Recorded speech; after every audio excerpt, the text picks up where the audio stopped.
समोर या दोन्ही इमारती आपण पाहतोय हे मनोरे आहेत. जे दोन्ही मनोरे त्या काळी एकावर एक असे 7 मजली होते. हे दोन्ही टावर. हा विजयस्तंभ आहे. म्हणजे स्वराज्यामध्ये एखादा गडकिल्ला जिंकला, विजय प्राप्त केला की 7व्या मजल्यावरती भगवा ध्वज फडकवला जायचा. कारण गडाच्या साईडला गड आहेत, गाव आहेत, लोकांना कळालं पाहिजे विजय प्राप्त झालाय. समोरचं सप्तम मनोरे जिथे राजांच्या राण्या थंडगार हवा घेण्यासाठी येत असायच्या. मध्ये जी विटाची रूम पाहतोय ना आपण, ही टाकसाळ खोली आहे. म्हणजे त्यावेळेचे जे शिक्के कॉइन्स होते ना तयार तिथे व्हायचे. राजमुद्रा, होन, शिवराई म्हणजे थोडक्यात RBI रिझर्व्ह बँक.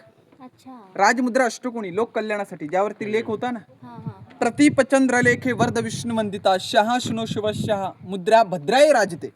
अर्थ असा होतो की प्रतिभेचे चंद्र याचा प्रकाश कलेने वाढतो, तसेच शहाजी राजांचे पुत्र छत्रपती शिवराय यांचं स्वराज्य चंद्राच्या कलेप्रमाणे वाढावं ही श्रींची इच्छा.